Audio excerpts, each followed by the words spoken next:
Today, the Church celebrates the liturgical memorial of Saints Timothy and Titus, close companions of the Apostle Paul and bishops of the Catholic Church in its earliest days. Both men received letters from St. Paul, which are included in the New Testament. Pope Benedict discussed these early bishops, noting their readiness to take on various offices in far from easy circumstances.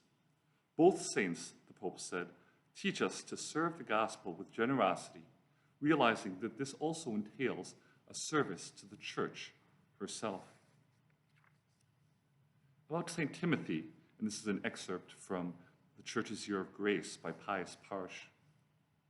Timothy was Paul's dearest disciple and his most steadfast associate. He was converted during the apostles' first missionary journey. When Paul visited Lysteria, Timothy, though still very young, about 20, joined him as a co-worker and companion.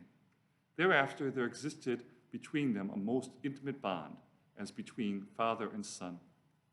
St. Paul calls him his beloved child, devoted to him like a son to his father, we hear in Philippians. Of a kindly disposition, unselfish, prudent, zealous, he was a great consolation to Paul, particularly in the sufferings in his later years. He also assisted the apostle in the establishment of all the major Christian communities and was entrusted with missions of highest importance. Timothy was with Paul during his first Roman imprisonment. Paul made his self-sacrificing companion Bishop of Ephesus, but the finest monument left him by his master are the two canonical epistles bearing his name.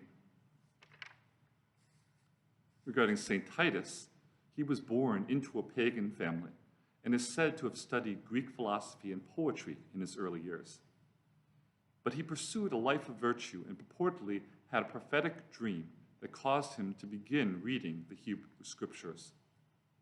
According to tradition, Titus journeyed to Jerusalem and witnessed the preaching of Christ during the Lord's ministry on earth. Only later, however, after the conversion of St. Paul, which we celebrated yesterday, and the beginning of Paul's ministry, did Titus receive baptism from the apostle, who called the pagan convert his true child in our common faith. Father Parsh says, Titus accompanied the apostle on several of his missionary journeys and was entrusted with important missions. Finally, he came with St. Paul to the island of Crete, where he was appointed bishop.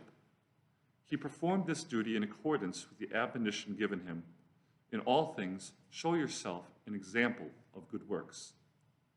Tradition tells us that he died a natural death at the age of 94, having lived in the state of virginity during his whole life. St. Paul left a worthy monument to Titus, his faithful disciple, in the beautiful pastoral letter, which forms part of the New Testament.